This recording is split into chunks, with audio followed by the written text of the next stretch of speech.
ہر قسم کی حمد و ثنا اللہ مالک الملک کے لیے ہے، جو اس کائنات کا خالق و مالک اور رازق ہے۔ درود و سلام کے تمام مبارک کلمات میرے اور آپ کے پیر و مرشد جناب محمد رسول اللہ صلی اللہ تعالی علیہ وسلم کی ذات مقدسہ پر نازل ہوں۔ رحمت و بخشش کی دعا صحابہ کرام، صحابیات، تابعین، تبع تابعین، ائمہ دین اور بزرگان دین کے لیے، جن کی محنت کوشش سے آج دین مبارک ہم تک پہنچا۔ دعا وہ ہے کہ اللہ رب العزت ہمیں اس دین مبارکہ پر کما حق عمل کرنے کی توفیق نصیب فرمائے۔ انتہائی قابل قدر عزت کے لائق معزز سامعین، یہ اللہ رب العزت کے فیصلے ہیں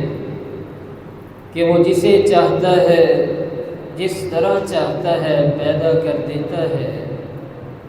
یہ اللہ رب العزت کے فیصلے ہیں، وہ پیدا کرنے کے بعد جسے چاہتا ہے جس طرح چاہتا ہے عزت و مقام عطا کر دیتا ہے۔ یہ اللہ رب العزت کے فیصلے ہیں، یہ اس کا انتخاب ہے، اور یہ انتخاب شہروں کے اندر بھی ہے، خاندانوں کے اندر بھی ہے، دینوں کے اندر بھی ہے، سالوں کے اندر بھی ہے۔ یہ اللہ رب العزت کا انتخاب ہے کہ وہ سال کے اندر مہینوں میں سے بعض مہینوں کو افضل قرار دیتا ہے۔ یہ اللہ رب العزت کا فیصلے ہیں کہ وہ دنوں میں سے بعض دنوں کو افضل قرار دے دیتا ہے۔ یہ اللہ رب العزت کا انتخاب ہے کہ وہ ایک دن کے اندر 24 گھنٹے اور ان 24 گھنٹوں میں سے کئی گھڑیوں کو افضلیت والا قرار دے دیتا ہے۔ آپ اندازہ کیجئے، رات کا آخری پہر ہو، جب اللہ رب العزت آسمان دنیا پر تشریف لاتے ہیں، بندے کی پکار کو سنتے ہیں، اور اللہ رب العزت جب ندا لگاتے ہیں، اس وقت عبودیت کی لذت انسان وہی محسوس کر سکتا ہے جو اپنے آپ کو اللہ رب العزت کا مقرب بندہ بنانا چاہتا ہو۔ ہفتے کی بات کی جائے تو 7 دنوں میں سے جو افضلیت، جو مقام، جو احترام جمعہ مبارک کے دن کو ہے، وہ کسی اور دن کو مقام حاصل نہیں ہے۔ مہینوں کی بات کی جائے، مہینوں میں سے رمضان مبارک کا مہینہ تو ہے ہی، اس کی راتیں افضلیت مقام کے اعتبار سے تو ہے ہی، لیکن اس کے باوجود اللہ رب العزت نے حرمت والے مہینے، ان کا احترام، ان کی پاسداری، ان کی عزت، ان کی توقیر کا جتنا اہتمام کیا ہے، اس کا اندازہ وہی انسان کر سکتا ہے جو شرعی نصوص سے واقف ہو۔ آج کی اس مختصر ملاقات کے اندر ہم ماہ ذو الحجہ کی اہمیت اور اس کے اندر کرنے والے کام، اس کے فضائل، اس حوالے سے چند ایک باتیں سمجھنے کی کوشش کریں گے۔ عزیزان گرامی، آج کے اس پرفتن دور کے اندر سوشل میڈیا اور یہ جتنے بھی چینلز ہیں، انہوں نے انسان کی زندگی کو تباہ و برباد کر دیا ہے۔ کتنی بڑی حماقت کی بات ہے کہ ان دنوں کا مقام جس کا شریعت کے اندر، قرآن و حدیث کے اندر کوئی ثبوت ہی نہیں ملتا، ان کو یہ سوشل میڈیا والے، یہ چینلز والے اس قدر ابھارتے ہیں، اچھالتے ہیں، دین کے اندر ایک نئی بدعت ایجاد کرتے ہیں۔ لیکن مسئلہ یہ ہے، سوال یہ پیدا ہوتا ہے ان چینلز والوں کو، ان سوشل میڈیا کو یوز کرنے والوں کو کیا مسئلہ ہے کہ جو اتنے افضلیت والے دن، اتنے احترام والے مہینے، ان کا ذکر اس طرح کے پلیٹ فارم پر کرتے ہوئے کون سی قباحت ہے؟ محرم الحرام کا مہینہ آئے، اس کے اندر جو خرافات کی جاتی ہیں، صحابہ پر جس طرح کا طعن کیا جاتا ہے، کسی بھی چینل کو چلا لیا جائے، کوئی بھی ٹاک شو انسان دیکھنا شروع کر دے، ہر طرف یہی بات چل رہی ہوتی ہے کہ فلاں صحابی کا فلاں کے ساتھ مسئلہ، فلاں کا فلاں کے ساتھ مسئلہ، عید میلاد النبی آئے، اس طرف انسان کو توجہ مبذول کروا دینا۔ لیکن مجھے اور آپ کو سمجھنا چاہیے کہ وہ دن، وہ مہینے، وہ گھڑیاں جو آقا علیہ السلام نے اپنی زبان مبارک سے کہا کہ اس دنیا کائنات کے اندر اگر کوئی افضلیت والے دن ہیں، اگر کوئی احترام والے دن ہیں، اگر کوئی اللہ کے ہاں مقرب کرنے والے دن ہیں،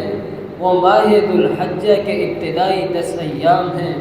اس سے بڑی فضیلت والی، احترام والی، توقیر والی بات کیا ہو سکتی ہے؟ ہم نے اپنے معاشرے کو اور اس کے اندر رہنے والے افراد کو دین سے اس قدر دور کر دیا، دین کے اندر جو آسانیاں ہیں ان آسانیوں سے اس قدر دور کر دیا کہ ہم دور ہوتے ہوتے اللہ رب العزت کے مقرب بندے نہ بن سکے۔ اس ماہ مبارک کی افضلیت کا تقاضا، اس کا اعتبار آپ اس بات سے لگا سکتے ہیں کہ اللہ رب العزت نے 30ویں پارے کے اندر قسم اٹھا کر کہا والفجر، مجھے فجر کی قسم ہے، ولیال عشر، مجھے 10 راتوں کی قسم ہے، والشفع والوتر، مجھے تاک کی بھی قسم ہے، جفت کی بھی قسم ہے۔ مفسرین لکھتے ہیں کہ جتنے بھی اللہ رب العزت نے اس آیت کے تحت احکامات نازل کیے ہیں، اس آیت کے جتنے بھی شان نزول ہیں، جمہور مفسرین کے نزدیک ولیال عشر سے عشرہ ذو الحجہ، ماہ ذو الحجہ کے ابتدائی 10 ایام مراد ہیں۔ جناب عبداللہ بن عباس رضی اللہ تعالی عنہ جمہور مفسرین کے اندر ان کا شمار ہوتا ہے۔ کتنے عظیم صحابی ہیں۔ سوال ہوا ولیال عشر سے کون سی 10 راتیں مراد ہیں؟ آپ نے فرمایا واذکروا اللہ فی ایام معدودات ایام العشر، اللہ کا ذکر کرنا، اور ولیال عشر سے مراد ایام ذو الحجہ، ماہ ذو الحجہ کے ابتدائی 10 ایام مراد ہیں۔ اس کی افضلیت، اس کا مقام، اس کا احترام اس بات سے بھی لگا سکتے ہیں۔ جناب جابر بن عبداللہ رضی اللہ تعالی فرماتے ہیں یہ ایام اس قدر قیمتی ہیں جو آج سے اللہ رب العزت کی رحمت و توفیق سے شروع ہونے والے ہیں۔ فرمایا کہ آقا علیہ السلام، صحیح البخاری کی روایت ہے، فرمایا دنیا کائنات کے اندر جتنے بھی دن ہیں، جتنے بھی سال ہیں، جتنے بھی مہینے ہیں، جتنے بھی ہفتے ہیں، ان تمام ہفتوں کو، دنوں کو، سالوں کو، مہینوں کو ملا لیا جائے، ان 10 ایام کے اندر کیا گیا عمل اللہ رب العزت کی بارگاہ میں اس قدر محبوب ہوتا ہے، اس قدر قبولیت والا ہوتا ہے کہ بقیہ دنوں کے اندر اس جیسا عمل بھی کیا جائے تو نیکی کو نہیں پہنچ سکتا ہے۔ صحابہ نے پوچھا اللہ کے نبی علیہ السلام، دعویٰ تو بہت بڑا ہے، بتلائیے اگر کوئی ایام کے اندر جہاد جیسا عظیم عمل کرتا ہے اس کے لیے آپ کیا ارشاد فرماتے ہیں؟ آقا علیہ السلام نے کہا اے میرے پیارے صحابہ، ان ایام کے اندر اگر کوئی بندہ جہاد بھی کرتا ہے، اس کا جہاد اگرچہ اجر کے اعتبار سے بہت بڑا عمل ہے، لیکن اللہ رب العزت نے ان 10 ایام کے اندر کی گئی نیکی کو جہاد جیسے عظیم عمل کے برابر قرار دے دیا، اور ساتھ کہا جہاد اس آدمی کا جو جہاد کر کے واپس پلٹتا ہے اپنے گھر کی طرف، نہ اس کے پاس مال ہوتا ہے، نہ سواری ہوتی ہے، جان کی بازی لگا دیتا ہے، شہید ہو جاتا ہے۔ اللہ رب العزت کو یہ کس طرح کا شہید ان دنوں کے اندر محبوب لگتا ہے۔ پتہ چلا کہ ان دنوں کے اندر اگر کوئی صدقہ کرے، اگر کوئی نفلی عبادت کرے، اگر کوئی اللہ کا ذکر کرے، ذکر کرتے کرتے ایک ایسی کیفیت آئے گی کہ اللہ رب العزت اپنے اس بندے کو جہاد کرنے والے کے برابر اجر نصیب فرماتا ہے۔ اس ماہ مبارک کی تیسری فضیلت اس اعتبار سے نمایاں ہے کہ ان 10 دنوں کے اندر یوم العرفہ آتا ہے۔ عائشہ صدیقہ رضی اللہ تعالی عنہ فرماتی ہیں، ابو داؤد کی روایت ہے، آقا علیہ السلام ارشاد فرماتے ہیں، عائشہ عشرہ ذو الحجہ اللہ کے ہاں بڑا ہی مقام رکھتا ہے۔ اس عشرہ ذو الحجہ کے اندر ایک ایسا دن ہے جسے یوم العرفہ کے نام سے جانا پہچانا جاتا ہے۔ یہ ایسا عظیم دن ہے کہ اس دن اللہ رب العزت اپنے بندوں کو جہنم سے آزادی نصیب فرماتا ہے، اور یہ ایسا عظیم دن ہے کہ جو سال کے بقیہ مہینے ہیں، بقیہ ایام ہیں، اللہ نے کسی دن کو یہ مقام نہیں عطا کیا ہے۔ مزید فرمایا کہ جب یہ بات ہو رہی تھی، آپ علیہ السلام ارشاد فرماتے ہیں کہ اللہ رب العزت جب اپنے بندوں کو آزاد کرنا چاہتے ہیں، فرشتوں سے سوال کرتے ہیں، اے میرے پیارے فرشتوں، مجھے بتلاؤ تو صحیح، یہ بندے مجھ سے کیا چاہتے ہیں، کس چیز کا ارادہ رکھتے ہیں؟ مل ملأ بہ من عبدی، اے میرے پیارے فرشتوں، آج معزز احترام مقام والا دن ہے، میں چاہتا ہوں اپنے بندوں کو جہنم سے آزاد کر دوں۔ عائشہ صدیقہ رضی اللہ تعالی عنہ فرماتی ہیں کہ یہ ایسا معزز اور احترام والا دن ہے کہ اس دن جو انسان کثرت کے ساتھ اللہ رب العزت کے ذکر میں مصروف رہتا ہے، اللہ رب العزت ایک وقت آتا ہے اپنے اس بندے کو بھی جہنم سے آزادی نصیب فرما دیتے ہیں۔ جہنم سے آزادی مل جائے، یہ کوئی چھوٹا عمل ہے۔ اس مہینے کی 5ویں فضیلت آقا علیہ السلام نے ارشاد فرمایا، ایام العشر، ماہ ذو الحجہ کے ابتدائی 10 ایام کے اندر ایک خصوصیت یوم النحر ہے، قربانی کا دن، 10 ذو الحجہ کا دن۔ آپ علیہ السلام نے ارشاد فرمایا، دنوں کے اندر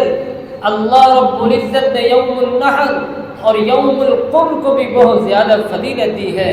یوم النحر سے مراد 10 ذو الحجہ ہے، عید الاضحیٰ کا دن ہے۔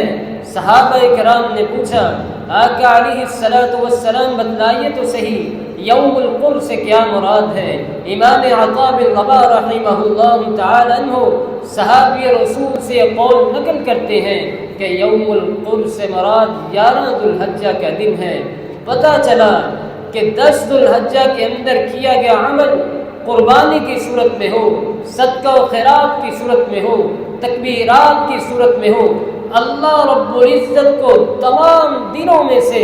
سب سے زیادہ کیا گیا ذکر، صدقہ و خیرات، قربانی، جو بھی عمل اللہ کی رضا میں خالصتاً کیا جائے، اللہ رب العزت اپنے بندے کی یہ پکار، یہ ادائیں قبول فرماتے ہیں اور جنت الفردوس کا وارث بنا دیتے ہیں۔ آئیے مجھے اور آپ کو چاہیے کہ آج سے یہ قیمتی ایام شروع ہونے والے ہیں، ہمیں کمر بستہ ہونا پڑے گا۔ یہ وہ واحد مہینہ ہے جو سال کا آخری مہینہ ہے، اسلامی سال کا آخری مہینہ اور حرمت والا مہینہ، ایسا عظیم مہینہ ہے جس کی حرمت اللہ رب العزت نے قرآن کریم کے اندر ارشاد فرمائی ہے۔ اب مسئلہ یہ ہے کہ ہم نے ان ایام کے اندر کرنا کیا ہے؟ آج سے یہ ماہ مبارک شروع ہونے والا ہے، ہم نے اس کی افضلیت، اس کی اہمیت، اس کے مقام کو بھلا دیا ہے، معاشرے کے اندر رجحان ہی ختم ہو گیا ہے۔ اور امام عطا بن رباح رحمہ اللہ تعالی فرماتے تھے کہ انسان کا وہ عمل جو مشغولیت کے دوران کیا جائے، یعنی انسان مجموعی اعتبار سے کسی عمل کے اندر مصروف ہو، اور یہ ایک ایسا شخص اس مصروفیت کے دوران بھی ایسا وقت نکالتا ہے، اللہ رب العزت کے ساتھ تعلق کو مضبوط کر لیتا ہے، اس دورانیے کے اندر کی گئی عبادت بھی اللہ بڑی قبول فرماتے ہیں۔ ان ایام کے اندر مصروفیت یہ ہوتی ہے، خریداری ہے، جانوروں کے ساتھ ان کی دیکھ بھال ہے، طرح طرح کی مصروفیات ہیں، لیکن اگر ان 10 ایام کو انسان قیمتی بنا لے، انسان کی ساری زندگی اور آخرت انسان کے لیے نجات کا ذریعہ بن سکتی ہے۔ اس دورانیے کے اندر سب سے پہلا اور بنیادی عمل یہ ہے کہ ہم نے اللہ کا تقرب حاصل کرنا ہے۔ سعید بن جبیر رضی اللہ تعالی عنہ صحابہ بیان کرتے ہیں، کان سعید بن جبیر یعبد اللہ ربہ، سعید بن جبیر وہ واحد صحابی ہیں، ذو الحجہ کے ایام شروع ہوتے عبادت کے اندر، نیکی کے اندر، تقوی کے اندر، نفلی روزے کے اندر اپنے آپ کو اس قدر مضبوط کر لیتے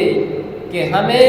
ان کو عام روٹین کے اندر لے کر آنا مشکل ہو جاتا تھا۔ سلف صالحین کی سیرت دیکھیں، ان کی زندگی کا مطالعہ کریں۔ بسا اوقات امام ابن القیم، امام ابن تیمیہ رحمہ اللہ کے بارے میں آتا ہے، ان دنوں کا اس قدر اہتمام، ان دنوں کے اندر عبادت اس قدر کیا کرتے تھے کہ اپنی حدیث کی مجلسیں موقوف کر دیتے، طلباء کو نصیحت کرتے کہ اے بیٹا، یہ زندگی کے قیمتی ایام شروع ہونے والے ہیں، شروع ہو چکے ہیں، ان ایام کے اندر کثرت کے ساتھ اللہ کا تقرب حاصل کرنا ہے، اللہ سے معافیاں مانگنی ہے، گناہوں کا اظہار اللہ رب العزت کے سامنے کر کے اللہ سے جہنم سے آزادی مانگنی ہے، جنت کا اپنے آپ کو مستحق ٹھہرانا ہے۔ آج مسئلہ یہ ہے کہ ہم ممبر و محراب کے وارث تو بن گئے، لیکن ان ایام کی فضیلت، ان کا مقام لوگوں تک پہنچانا ہمارے لیے دشوار ہو چکا ہے۔ بقیہ ایام جن کی افضلیت، جن کا مقام شرعی اعتبار سے ثابت نہیں، ان کو ہم پروموٹ کرتے ہیں، لیکن کتنی خوش قسمتی والی بات ہے، یہ امت محمدیہ ایسی واحد امت ہے، کیا سوچا نہیں امتیں موجود تھیں، شریعتیں موجود تھیں، کتابیں موجود تھیں، ان کو ماننے والے موجود تھے، یہ اللہ رب العزت نے اس امت کو جو علیحدہ پہچان دی ہے، علیحدہ ادارہ بنایا ہے، علیحدہ ایک امت بنا کر جو پیش کیا ہے، اس کا مقصد کیا تھا؟ آج ہم اس مقصد کو بھول چکے ہیں۔ مجموعی اعتبار سے دیکھیں، ہر انسان مختلف طرح کی جاب کے اندر مصروف ہے، کاروبار کے اندر مصروف ہے، بزنس تجارت کے اندر مصروف ہے، اس کے اندر کوئی قباحت والی بات نہیں۔ معاشرے کے اندر رہنے کے لیے، جینے کے لیے اس طرح کے کام کرنا، تجارت کرنا کوئی قباحت والی بات نہیں۔ بد نصیبی اور بدقسمتی کی بات یہ ہے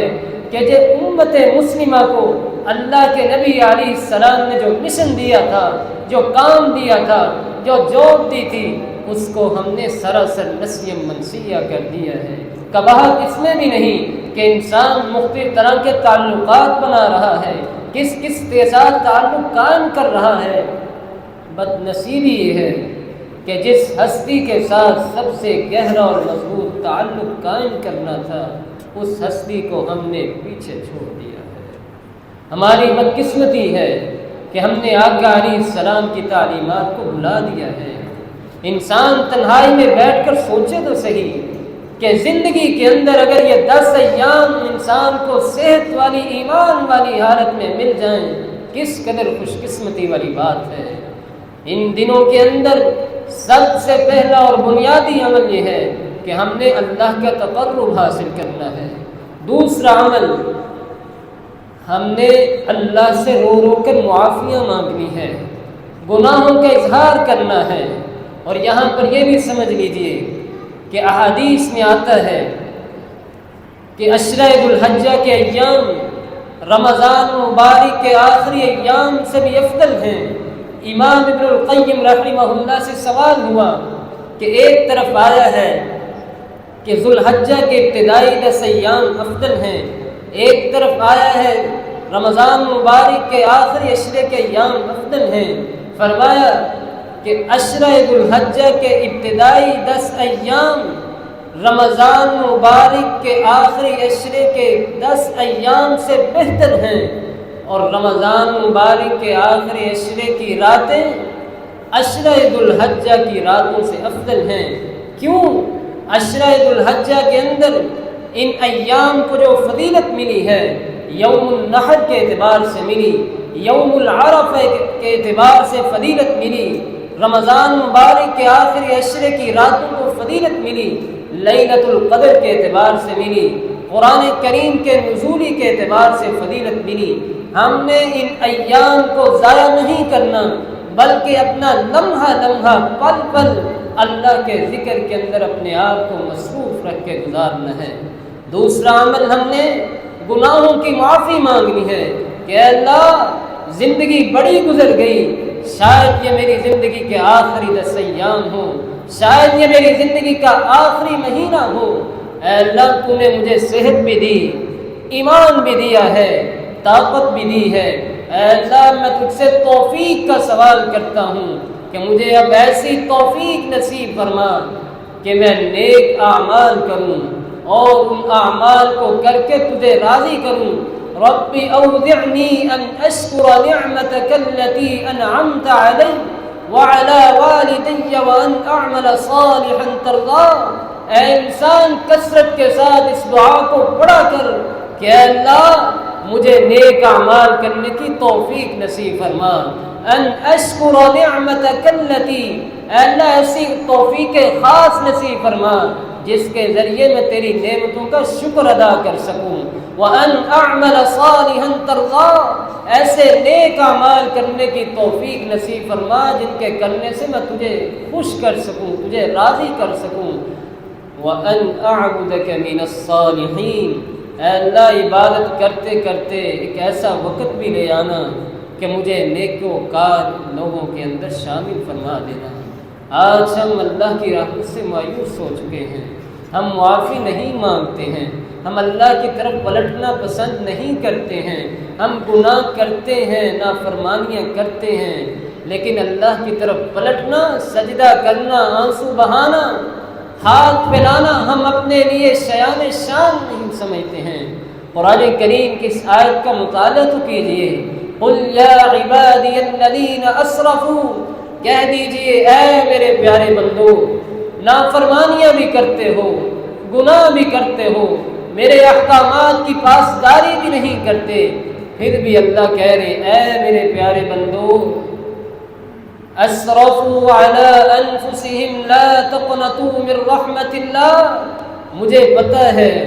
کہ تم لوگوں نے اپنی جانوں پر ظلم کیا ہے، لیکن اے انسان تمہیں مایوس نہیں ہونا ہے، میری طرف پلٹ آنا، میری طرف رجوع کرنا، میری طرف آ کر ایک دفعہ اظہار تو کرنا۔ لا تقنطوا من رحمت اللہ، اے انسان ان 10 دنوں کو غنیمت جانتے ہوئے اللہ کی طرف پلٹنا ہے اور یہ اقرار کرنا ہے کہ اللہ ساری زندگی اپنی بیوی بچوں کے لیے گزار دی، ساری زندگی تجارت زراعت کے اندر گزار دی، تیری طرف سے دوری میں نے اختیار کیے رکھا۔ اے اللہ آج مجھے سمجھ آئی ہے، آج مجھے عقل آئی ہے، تیری طرف میں پلٹا ہوں۔ اے اللہ تیرے علاوہ مجھے معاف کرنے والا کون ہے؟ جب انسان ایسے کلمات اللہ کی بارگاہ میں پیش کرے گا، مجھے بتلائیے اللہ معاف کیوں نہیں کریں گے؟ وَمَا تَسْقُطُ مِنْ وَرَقَةٍ، انسان اللہ رب العزت قرآن کریم میں کہتے ہیں کہ اے میرے پیارے بندے، دنیا کائنات کے اندر اگر کوئی پتا بھی گرتا ہے تو میرے علم کے اندر ہوتا ہے۔ جب تو اللہ کی بارگاہ میں آئے گا، کیا تیری پکار اللہ کے علم میں نہیں ہوگی؟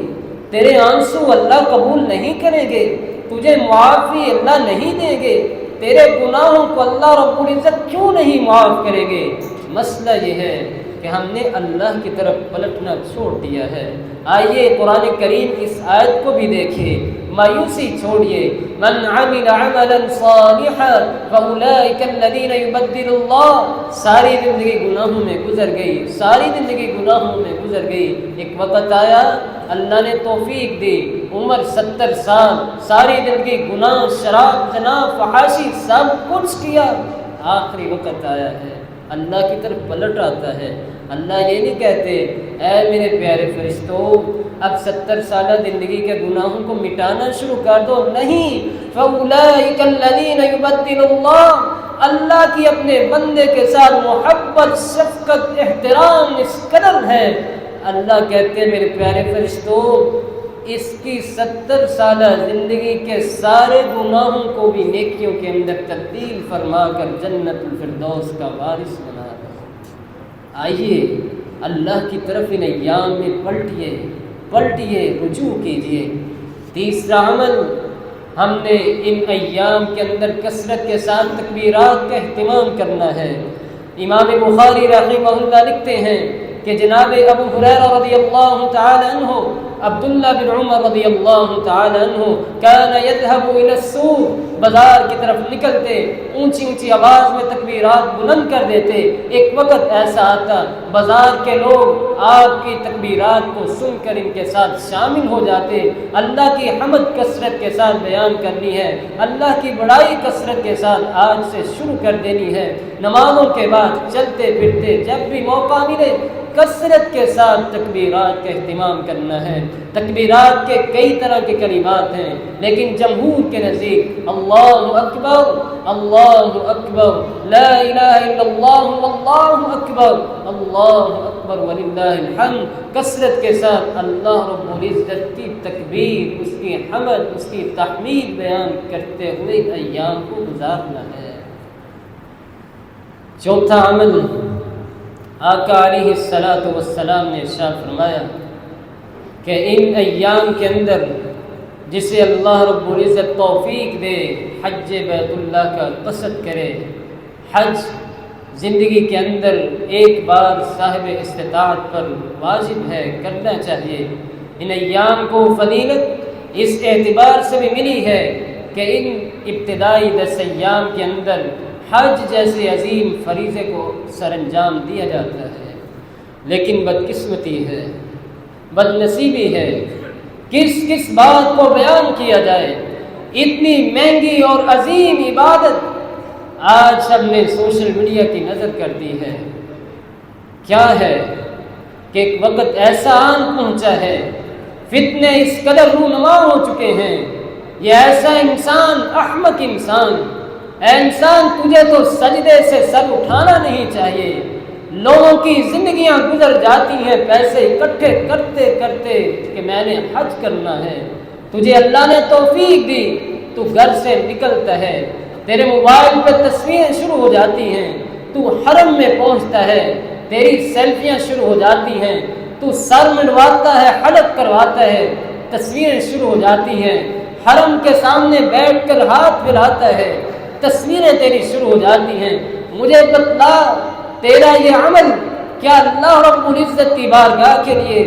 کیا یہ تیری نیت خالصتاً اللہ کی رضا کے لیے ہے؟ مجھے بتلاؤ تو صحیح، ان تصویروں کے ساتھ عبادات کا کیا تعلق ہے؟ عبادات کی روح ہم نے ختم کر دی ہے۔ چاہیے تو تھا حج یا حج کا مقصد کیا تھا؟ قصد کرنا۔ اے اللہ میں قصد کرتا ہوں، زندگی بڑی گزر گئی، میں نے اپنے آپ کو گناہوں سے آلودہ کر لیا، چادر سیاہ ہو چکی ہے، اے اللہ تیرا حکم ہوا، میں ارادہ رکھتا ہوں، نیت کرتا ہوں، تیرے گھر بیت اللہ کی زیارت کروں، گناہوں سے اپنے آپ کو پاک کروں، اپنی چادر کو صاف کروں، لیکن اے ظالم انسان تو نے اپنی ساری عبادت کو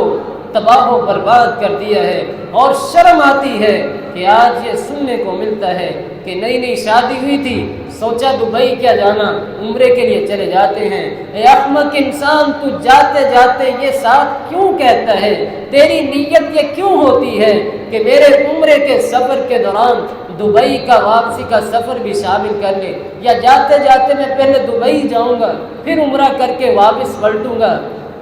اے ظالم انسان، کیا گند لے کر اللہ رب العزت کی بارگاہ میں نعوذ باللہ جائے گا، یا پہلے عمرہ کرے گا پھر گند لے کر اپنے گھر کی طرف واپس پلٹے گا؟ تیری اتنی عظیم عبادت کا تجھے کیا فائدہ ملا ہے؟ ہمیں یہ سوچنا ہوگا کہ اللہ نے یہ ہمیں عبادت کرنے کی توفیق دی ہے، تو ہمیں وقتاً بوقتاً اپنی نیت کی اصلاح کرنی ہوگی۔ امام سفیان ثوری رحمہ اللہ کہا کرتے تھے کہ ہم نے اپنی ساری زندگی علم کو حاصل کرنے کے اندر گزار دی، لیکن علوم کے اندر سب سے زیادہ مشکل علم جو ہمیں لگا ہے وہ نیت کی اصلاح ہے۔ نیت کی اصلاح بہت ضروری ہے۔ ہشام دستوائی رحمہ اللہ کہتے ہیں، اپنے دور کے سب سے بڑے محدث ہیں، حدیث کے استاد ہیں، کہتے میں ایک دن تنہائی میں بیٹھا، میں نے اپنی زندگی کا جائزہ لیا، محاسبہ کرنا چاہا کہ میں دیکھوں تو صحیح میں نے اپنی زندگی کے کتنے ایام اللہ کے لیے گزارے ہیں۔ ہشام دستوائی رحمہ اللہ کہتے ہیں، میں تجربہ کرتے کرتے اس نتیجے پر پہنچا کہ میں نے اپنی زندگی کا ایک دن بھی اللہ رب العزت کی رضا کے لیے نہیں گزارا ہے۔ یہ وہ عظیم لوگ تھے جنہیں آج بھی عزت کی نگاہ سے دیکھا جاتا ہے، ان کی احادیث کو پڑھا جاتا ہے، ان کا یہ مقام تھا۔ آج ہم ہمیں چاہیے ان ایام کے اندر اگر اللہ نے ہمیں یہ توفیق دی ہے، عبادت کرنے کی اگر اللہ کی طرف سے اجازت مل گئی ہے، وقتاً بوقتاً نیت کی اصلاح کرتے رہیں، تزکیہ کرتے رہیں۔ ایسا نہ ہو اتنی عظیم مہنگی عبادت کر بھی لیں اور آپ کو اس کا کوئی فائدہ نہ ہو، وہاں پر جائیں کسی قسم کی فضول حرکت، فلا رفث ولا فسوق ولا جدال فی الحج، کسی قسم کی پریشانی نہیں پہنچانی، تکلیف نہیں دینی، مصیبت میں کسی کو مبتلا نہیں کرنا۔ وہاں پر جائیں، امن کا پیغام دینا ہے، امن کا درس دینا ہے، محبتیں بانٹنی ہیں، احترام بانٹنا ہے، اور لوگوں کو اپنے قریب کرنا ہے، نہ کہ لوگوں کو متنفر کریں۔ اور اس ماہ مبارک کے اندر ایک عظیم عمل جسے قربانی کے نام سے جانا جاتا ہے، ایام ذو الحجہ شروع آج ہو جائیں گے۔ آقا علیہ السلام ارشاد فرماتے ہیں کہ وہ افراد جو قربانی کرنا چاہتے ہیں وہ ماہ ذو الحجہ کا چاند طلوع ہونے سے پہلے اپنے ناخنوں کی صفائی، اپنے جسم کی بقیہ اعضاء سے صفائی ماہ ذو الحجہ کا چاند طلوع ہونے سے پہلے کر لیں۔ یہ تو ان کے لیے حکم ہے جو قربانی کرنا چاہتے ہیں، لیکن شریعت نے اس قدر نرمی والا پہلو، آسانی والا پہلو اور اجر کے اعتبار سے اس قدر نرمی، آقا علیہ السلام ارشاد فرماتے ہیں وہ افراد جو کسی عذر کی بنا پر، کسی مجبوری کی بنا پر قربانی نہیں کر سکتے، اگر وہ اس عمل کے اندر شامل ہو جاتے ہیں، ناخن یا دیگر صفائی ان ایام کے شروع ہونے سے پہلے کر لیتے ہیں، اور قربانی کرنے کے بعد اپنے ان بھائیوں کے ساتھ شامل ہو کر اپنے بالوں کی صفائی، دیگر اعضاء کی صفائی شروع کرتے ہیں، اللہ رب العزت اپنے ان بندوں کو بھی ان کے اجر کے برابر پہنچا دیتا ہے، اجر کے اعتبار سے برابر کر دیتا ہے۔ آج جن احباب محسوس کرتے ہیں کہ ہماری حجامت ہونے والی ہے، آئیے اس سنت کو بھی زندہ کریں، خود بھی اپنے اہل و عیال میں بھی، عزیز و اقربا میں یاد دہانی کروائیں کہ ہم نے آج سے اس عظیم مہینے کا آغاز کرنا ہے، جس کی فضیلت، جس کا مقام، جس کا احترام، اور جس کے بارے میں اللہ نے قسمیں اٹھا کر کہا ہے کہ اے میرے پیارے بندو، یہ دن بڑے ہی عزت والے ہیں، مقام والے ہیں، احترام والے ہیں۔ اللہ تعالیٰ سے دعا ہے کہ اللہ تعالیٰ مجھے اور آپ کو دین کے مطابق زندگی گزارنے کی توفیق نصیب فرمائے، اور ہمارا ہر عمل اللہ رب العزت اخلاص کے ساتھ مالا مال فرمائے اور اپنی بارگاہ میں قبول و منظور فرمائے۔ وآخر دعوانا الحمد